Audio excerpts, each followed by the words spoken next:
주님의 평강이 여러분들과 함께 하길 바랍니다.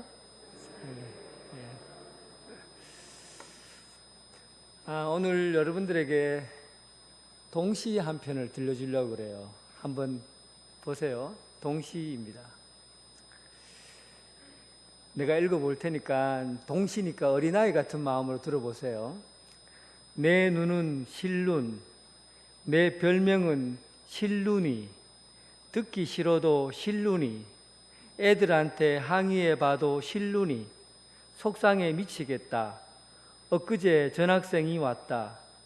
제일 먼저 눈에 띈 건 작은 눈. 어찌나 작은지 벌써 실눈이라고 부르는 애들이 생겨났다. 별명을 읽게 돼 다행인데 참 이상하다. 은근히 아쉬운 거다. 읽고 싶지 않은 거다. 얘들아, 내가 진짜 실눈이다. 저들에겐 다른 별명을 붙여라. 여치눈이나 모기눈. 재밌죠? 이게 어린아이가 지은 동시가 아닙니다. 어른이 지은 동시예요. 그러니까 우리는 동시를 어린아이들이 듣는 노래, 어린아이들의 시라고 생각을 해요. 그런데 요즘 평론가들이 이런 얘기를 합니다. 동시는 어린아이 영역에서 어른의 영역까지 나아가야 된다고 그래요. 그러니까 어른들이 듣고 기뻐할 수 있는 시가 진짜 동시다. 그러니까 시의 범위가, 동시의 범위가 넓어진 거죠. 지평이 커진 거예요. 어린아이의 경계선을 넘어서 어른들까지 나아가야 동시라는 겁니다. 그래서 삶에서 지평이 넓어진다는 것은 새로운 시작이면서 동시에 더 큰 문으로 나아가는 그런 역할을 하는 거예요. 예수님이 살아오신 그 세계는 이스라엘이라는 그 땅, 갈릴리라는 그곳이에요. 그런데 예수님께서 발걸음을 내딛는데 이스라엘이라는 땅에서 지난주부터 어디로 가셨습니까? 두로, 오늘은 시돈부터 시작해서 다메섹으로 내려와서 이방 땅을 400km를 한 바퀴 돕니다. 예수님이 걸어오신 그 걸음이 이스라엘을 위해서만 존재한다고 생각했어요. 사람들이 다 그렇게 생각했습니다.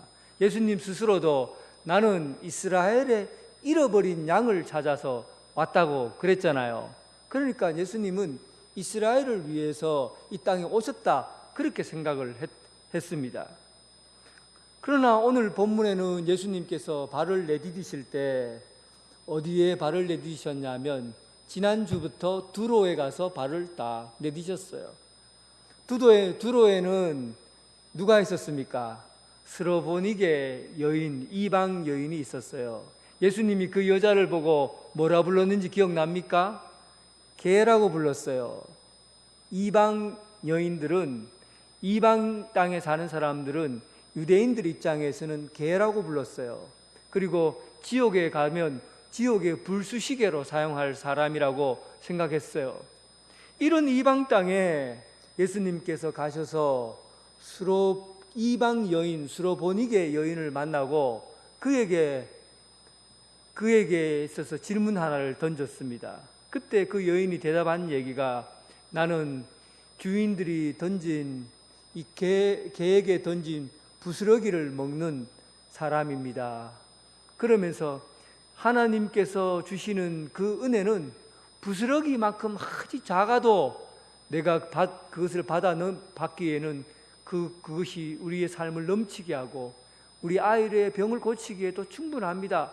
그런 말을 했어요. 그러자 예수님께서 참 내 믿음이 크다.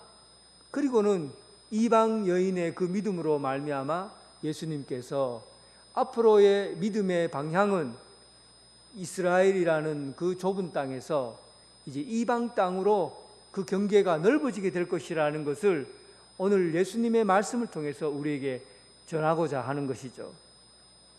예수님이 걸어가신 그 길을 보면 평생을 걸었어요. 예수님 걷기를 너무너무 좋아했어요.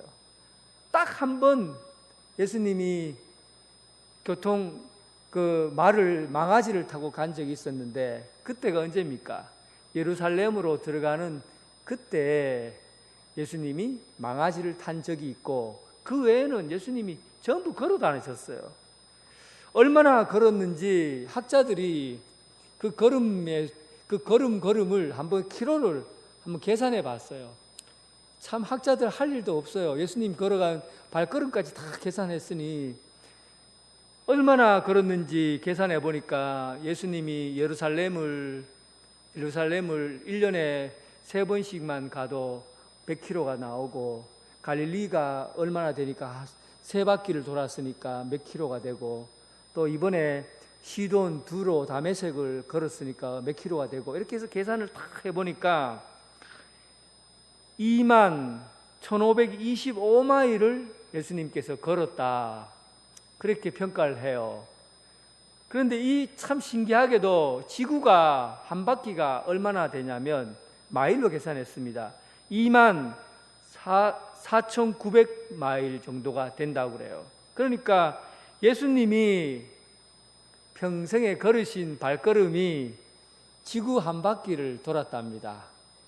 아이고, 예수님이 그냥 갈릴리만 도셨다고 하니까 예수님이 별로 많이 안 가셨다고 생각했는데 그의 걸음거리를 계산해 보니까 지구 한 바퀴를 돈 거예요.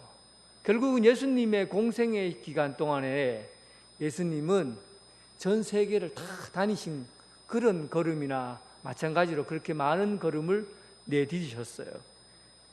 결국은 예수님의 사역은 걸음걸이에 있는 겁니다. 길을 걷는 예수님, 길을 걸으면서 예수님의 사역이 시작된 거예요. 그리고 길을 걸으면서 예수님의 일이 진행이 된 거죠. 예수님께서 걸어가시는 동안에 물고기를 잡고 있는 제자들을 부르셨어요. 예수님께서 길을 걸어가시면서 길가에 앉아있는 안진병이의 병을 고쳐주셨어요. 예수님께서는 길을 걸어가면서 하늘에 있는 새들을 보면서 공중나는 새들이 여러분들에게 무엇을 말하는지 가르쳤어요. 예수님께서 길을 가르면서 들에 핀 백합화를 보고 저 백합화가 무엇을 말하는지 가르쳐 주었어요.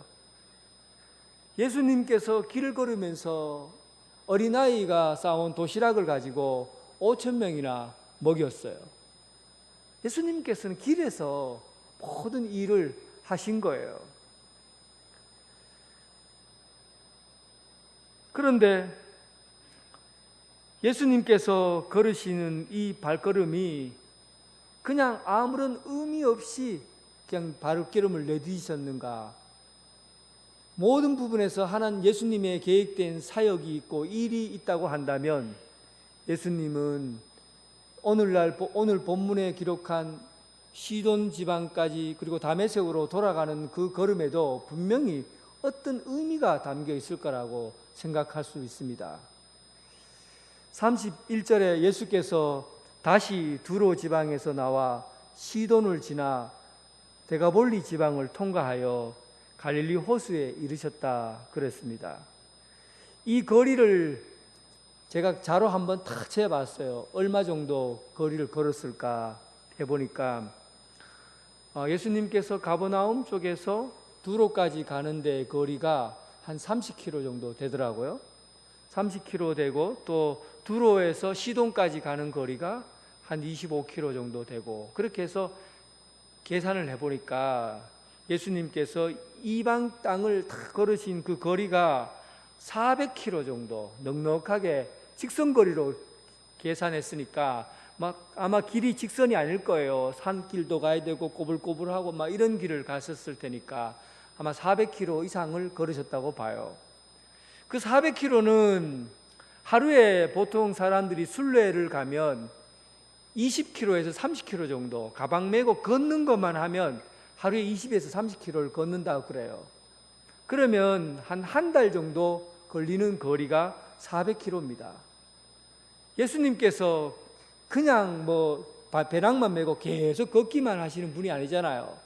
가면서 그 병자를 고치시기도 하시고 또 가면서 예수님의 일들을 하시면서 가셨거든요. 그러면은 대충 잡아서 제가 볼 때는 3달에서 6달 정도 걸리지 않았을까 추측해 볼 수 있습니다. 예수님께서 걸어가실 때 이 3달에서 6달 되는 그 길을 걸어가셨다고 하면 예수님이 그 걸음이 아무런 의미가 없이 그냥 피해서 도망가듯이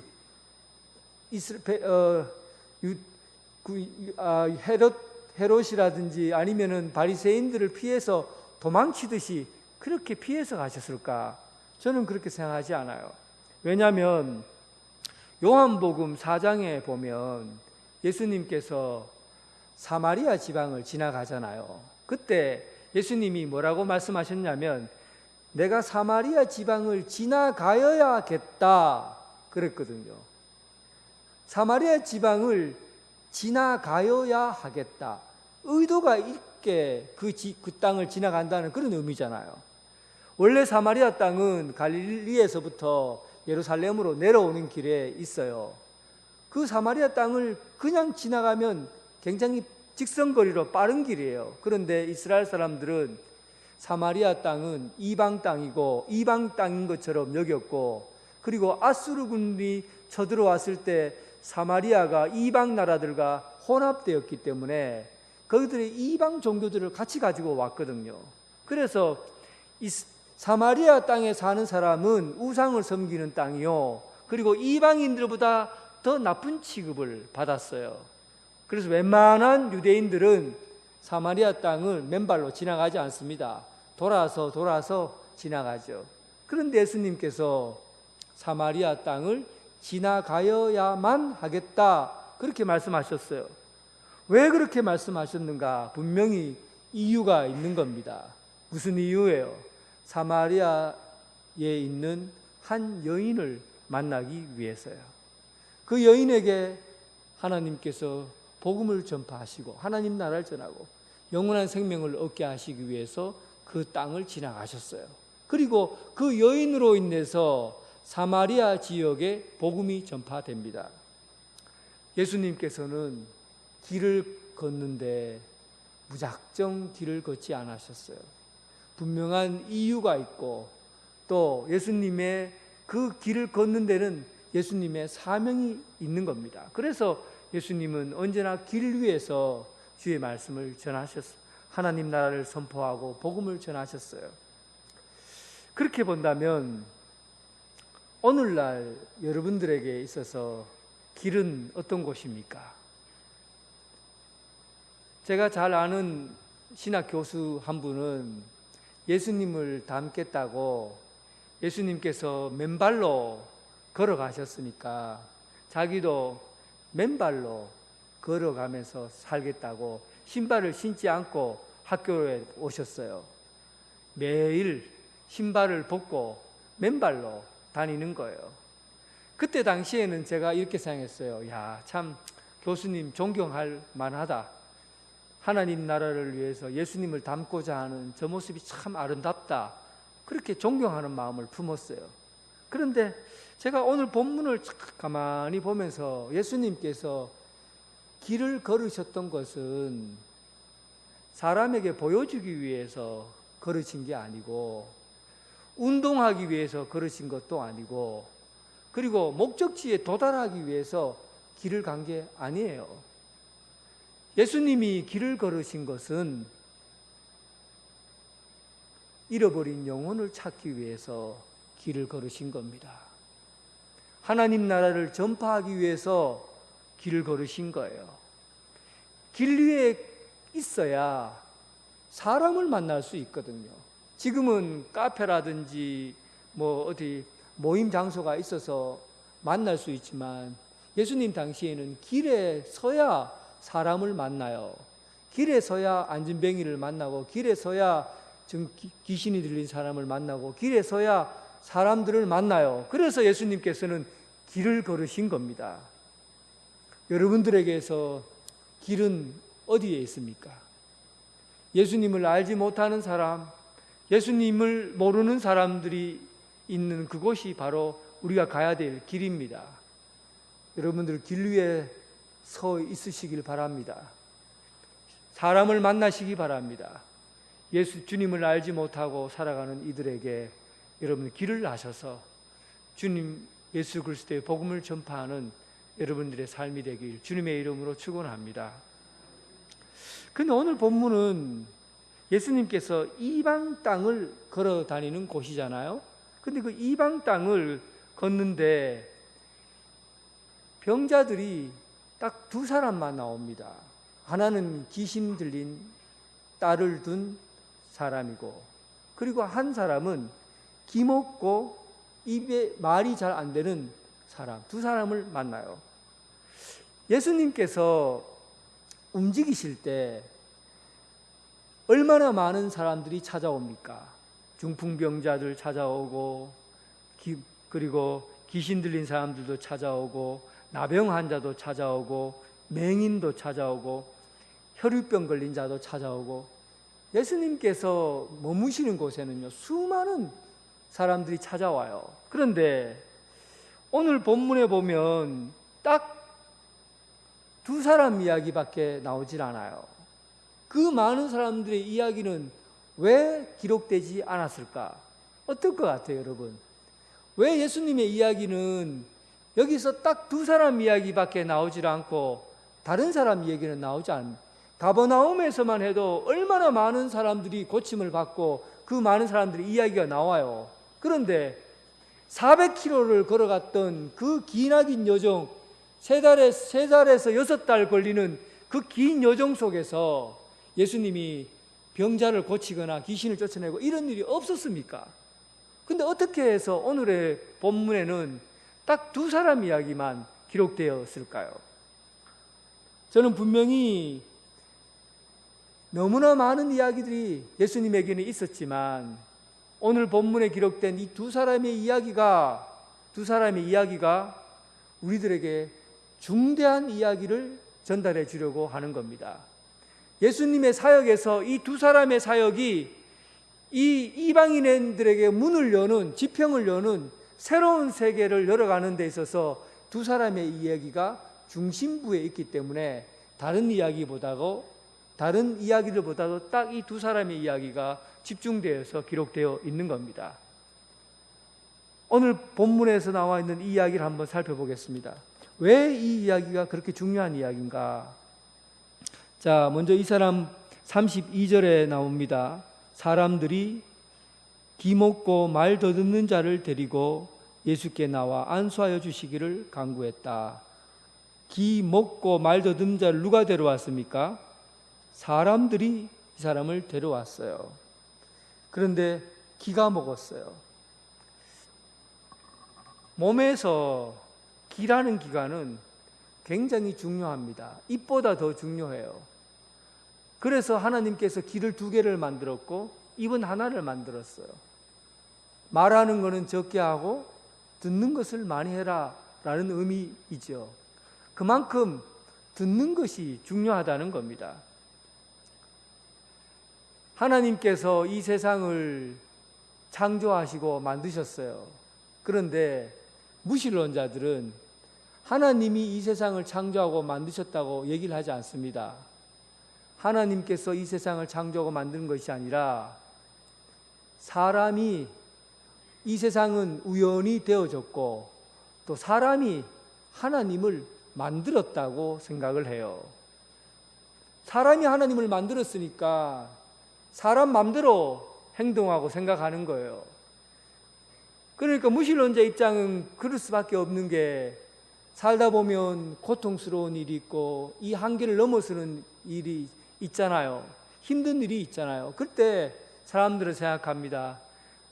왜 사나? 왜 사는 게 이렇게 힘드나? 그러면서 뭘 생각하냐면 신이라도 있었으면 좋겠다. 하나님이라도 있었으면 내 아픔을 들어줄 텐데. 그렇게 하고는 이 인간의 아픔과 한계 때문에 신을 만들었다는 거예요. 신을 요청했다고 하는 겁니다. 그래서 무신론자들은 하나님을 생각할 때 사람에 의해서 만들어진 하나님을 생각합니다. 그런데 여러분들은 어떻게 생각하세요? 하나님은 우리가 만들어서 있어진 하나님입니까? 아니면 하나님께서 우리를 만드신 겁니까? 하나님께서 우리를 만드셨어요. 그런데 이게 어떤 차이가 있냐면 굉장히 큰 차이가 납니다. 어떤 차이가 나냐면 내가 하나님을 만들었으면 내가 생각하고 내가 의지를 갖고 내가 힘을 쓰고 능력을 가지면 그래도 내 용기와 내 능력으로 내 힘으로 모든 이겨낼 수 있는 힘을 갖게 돼요. 하나님을 만들어 놓고 내 능력과 내 생각과 내 의지를 가지고 살아가는 거예요. 결국은 그 사람은 누구의 목소리를 듣고 사는 겁니까? 내 목소리를 듣고 사는 거예요. 내 음성을 듣고 사는 거예요. 그런데 하나님이 우리를 만드셨다고 하면 내 음성을 듣고 내 목소리를 듣고 사는 것이 도저히 못 산다는 것을 압니다. 내 생각과 내 뜻대로 내 의지로 살면은 잘 사라지지 않는다는 것을 알게 돼요. 그래서 우리는 내 목소리로 사는 것이 아니라 외부에서 들려주는 소리, 하나님에 의해서 들려지는 소리를 듣고서야 우리가 살 수가 있는 거예요. 하나님이 말씀하셔야만이 우리가 사라지는 겁니다. 그래서 듣는 것이 이렇게 중요해요. 오늘 예수님께서 다른 사람을 선택한 것이 아니라 수많은 병자들 중에 왜 기머거리를 선택했느냐 하면 이 사람은 못 듣거든요. 듣지를 못하거든요. 듣지 못하면 하나님을 모르거든요. 하나님을 알 수가 없어요. 하나님은 들려지는 음성에 의해서 우리를 알게 하고 하나님을 만나게 하는데 못 들으니까 하나님을 만나지를 못하는 겁니다. 그래서 그 많은 사람들 중에서 병자의 기가 먹은 사람을 선택하신 거예요. 34절 본문 보세요. 예수님의 그 마음이 담겨져 있어요. 34절 하늘을 우러러 탄식하시며 그에게 이르시되 에바다. 예수님께서 환자를 불러놓고 탄식하시는 경우를 보셨습니까? 불쌍하다. 아이고 너무 불쌍하다. 참 안 됐다 하고는 하늘을 우러러 탄식하시는 경우가 있습니까? 예수님께서는 모든 병자, 어떤 병자라도 죽어있는 아이를 볼 때도 달리다쿰 아이야 일어나라. 죽은 나사로를 보고도 나사로야 나오너라 이렇게 말씀하셨지. 눈물을 흘리며 아이고 안 됐다 탄식하시며 하늘을 우러러 참 안 됐어 불쌍하다 이렇게 하신 경우가 없어요. 그러니까 왜 이 기먹은 사람이 불쌍하고 그리고 안 된 겁니까? 왜 그래요? 왜 그렇습니까? 기가 먹으면 하나님의 음성을 못 듣기 때문에 그래요. 하나님의 말씀을 못 듣기 때문에 그래요. 가장 불쌍한 사람은 하나님의 말씀을 못 듣는 사람이에요. 육체적으로 질병이 있고 돈이 없고 그리고 어떤 다른 것 때문에 힘들게 살고 이거 여러분 그렇게 불쌍한 거 아니에요. 예수님이 볼 때 가장 불쌍한 사람은 하나님의 음성을 듣지 못하는 데 있었던 겁니다. 그래서 기먹은 이 기머거리를 보고 말 못하는 혀가 꼬인 이 사람을 보고 예수님께서 하늘을 우러러 탄식하시면서 마음 아파하셨던 거예요.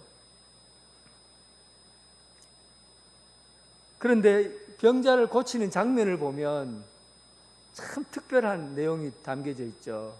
예수님께서 이 기먹은 사람을 불러놓고 손가락을 딱 갖고 양귀에다가 손을 딱 집어넣어요.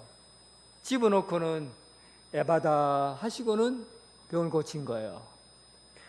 여러분 이 이야기가 저는 사실은 이걸 어떻게 해석해야 될까 궁금했어요. 그래서 제가 여러 자료를 찾아보고 하다가 옛날 교부들이 한 이야기가 눈에 들어왔어요.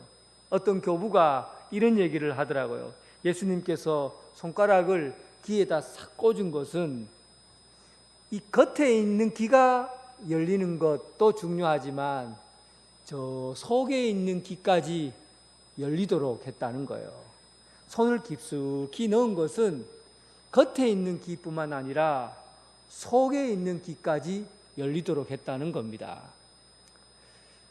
장자는 청무성이라는 말을 했어요.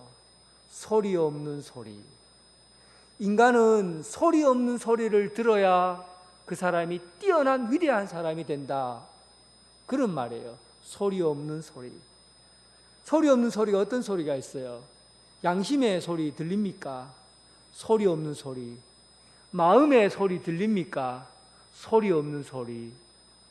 하나님의 소리, 소리 없는 소리. 이 소리 없는 소리를 들어야,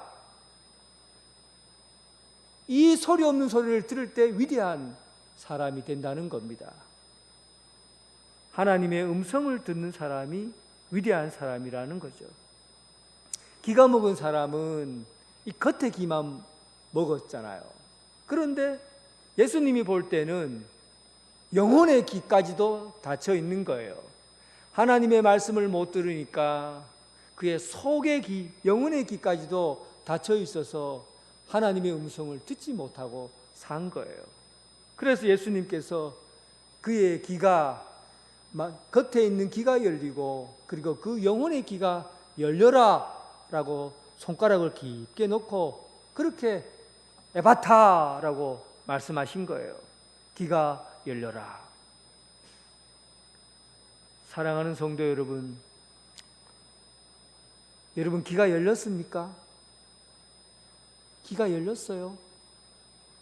하나님의 음성이 들립니까?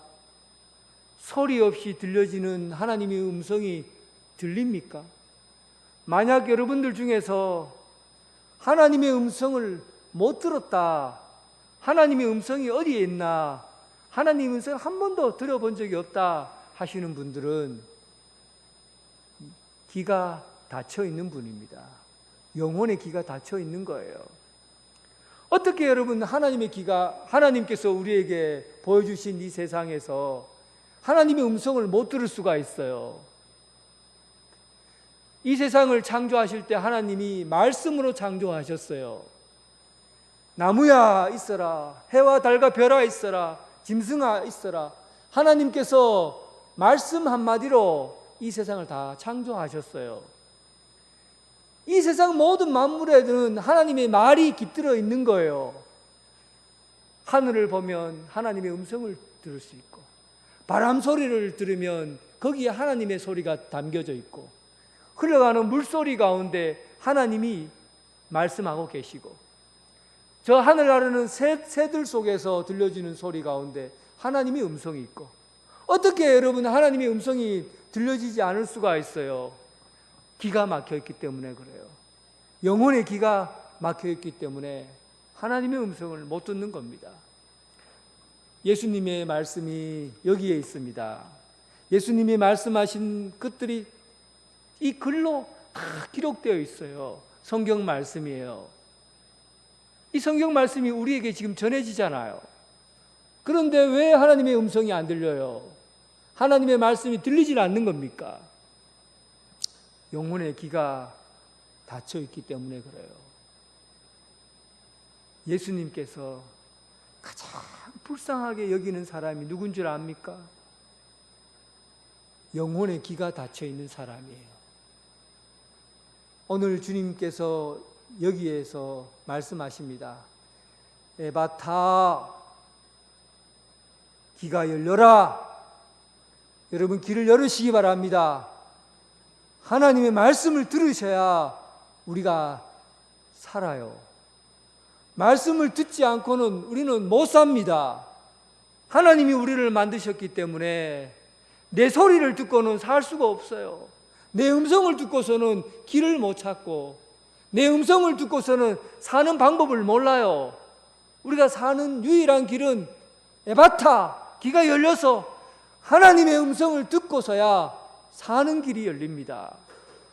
사랑하는 성도 여러분, 영혼의 귀가 열려지기를 바랍니다. 주님의 음성을 들으시기 바랍니다. 하나님의 말씀을 듣고 생명의 말씀, 그 말씀을 듣고 살아가는 여러분 되시길 주님의 이름으로 축원합니다. 그리고 예수님께서 그를 조용히 외딴 곳에 부르셔서 그의 입에다가 손을 다 집어넣었어요. 이렇게 집어넣었는지 이렇게 집어넣었는지 알 수는 없지만 집어넣을 때 그냥 집어넣지 않고 침을 탁탁 뱉어갖고 그의 혀에다가 집어넣었어요. 오늘 이 벙어리라고 나와 있는 이 말을 더듬더듬하는 이 사람은 우리가 볼 때는 심각하지 않는 것처럼 여기지만 실제로 말 더듬는 사람이 말 못하는 사람보다도 개인적으로 볼 때는 덜 심각한 것 같지만 인간관계에서는 더 심각합니다. 왜냐하면 말을 못하면 그렇게 사람들이 잘 놀리질 않아요, 아예. 그런데 말을 버벅거리면 사람들이 놀립니다. 버버버, 이거 버버버, 뭐야, 버버버, 이게 뭐야 하고는 막 놀려요. 그러니까 아예 말을 못하면 불쌍하게 여기지만 말을 더듬더듬거리면 사람들이 놀려요. 그러니까 이 사람은 기가 막혔잖아요. 잘 못 들어요. 못 들으면 자연스럽게 벙어리는 아닌데 말이 어눌해지기 시작한 겁니다. 그래서 무슨 말인지 모르겠지만은 그냥 막 하는 거예요. 그러다 보니까 정확하게 전달하지 못하고 예수님 볼 때는 혀가 꼬였다고 보는 거죠. 어버버 발음을 정확하지 못하니까 어버버 그래요. 해외에 여행 가보면 알잖아요. 말을 못하면 바보가 되는 기분이 안 들던가요? 물건 사러 가는데도 물건도 제대로 사지도 못하고 이거 뭐 이렇게만 해야 되고 전화가 오면 전화도 못 받고 벌벌벌 거리기만 하고 바보가 된 것 같아요. 말을 잘 못하면. 그러니까 이 말 못하는 이 말을 버벅버벅거리는 이 사람은 개인적으로 볼 때는 말을 버벅버벅거리기 때문에 좀 나은 것 같지만은 사람과 사람과의 관계에서는 굉장히 열등감을 많이 가졌던 사람이에요. 사람들과 만나기를 싫어했을 거예요. 사람들 앞에 가서 뭔가를 한다는 것은 부끄럽고 수치스러운 일이었을 거예요. 그래서 사람 기피증이 자연스럽게 생겼을 겁니다. 많은 사람들 앞에서는 두려워요. 예수님께서 어떻게 하셨어요? 이 사람을 따로 불러서 가셨어요. 왜 그랬겠습니까? 이 영혼이 얼마나 많은 사람들에게 시달렸겠습니까? 얼마나 많은 사람들에게 놀림감을 당했겠어요. 그래서 예수님이 이를 따로 불러서 그의 병을 고쳐주시려고 한 거예요. 예수님의 사랑이 담겨져 있죠. 예수님의 배려가 담겨져 있죠.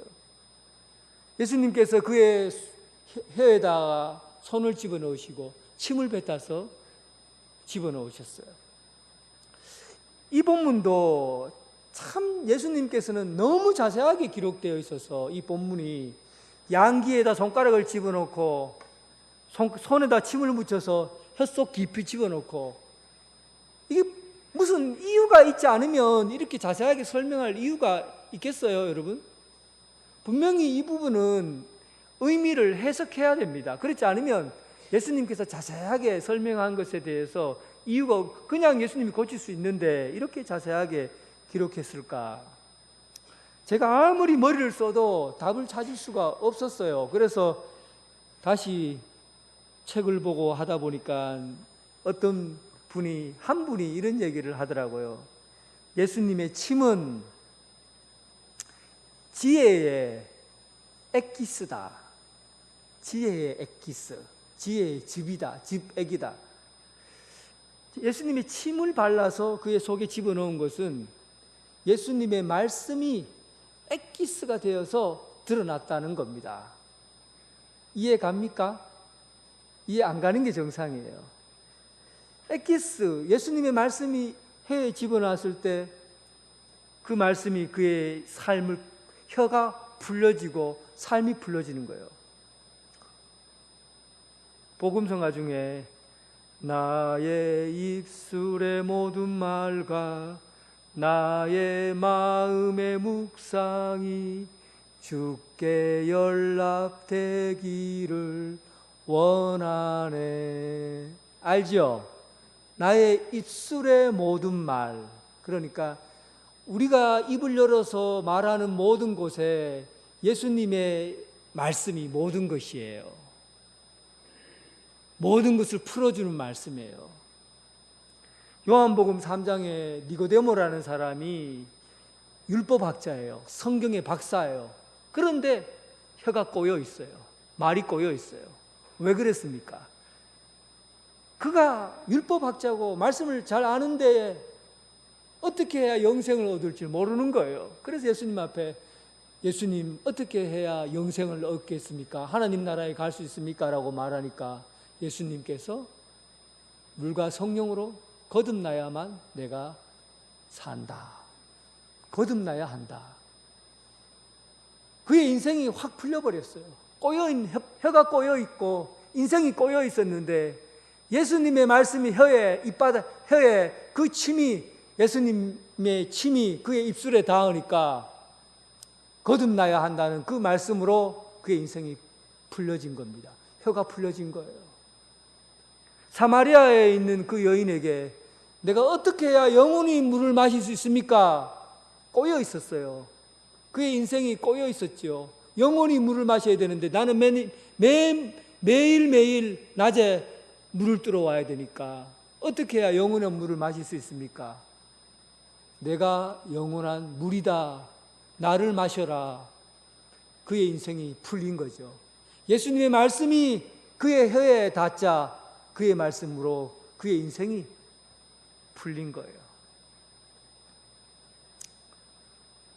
여러분, 삶이 잘 풀리지 않고 묶여져 있는 것 같고 해결되지 않고 답을 찾을 수 없는 그런 수렁텅이에 빠진 분이 있습니까?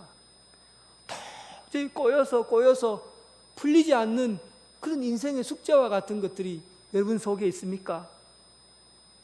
주님의 말씀이 침이 되어서 여러분 속에 침투해 들어올 때 그 말씀 한마디면 모든 꼬여져 있는 것들이 다 풀려나게 될 것입니다.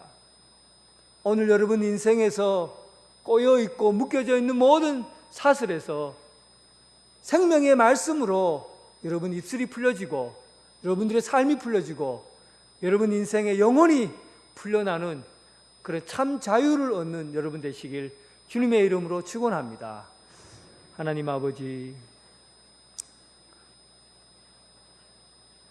우리가 살아가는 이 삶의 경계가 얼마나 좁고 작은지 모릅니다.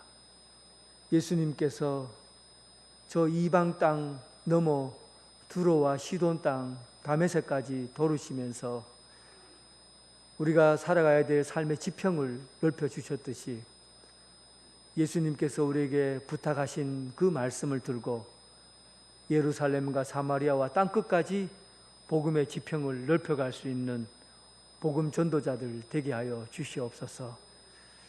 아버지 하나님, 우리의 귀가 닫혀져 있어서 하나님의 음성을 듣지 못하고 하나님이 말씀하시는 그 말씀을 제대로 듣지 못하고 살아갑니다. 우리의 귀를 열어 주시옵소서.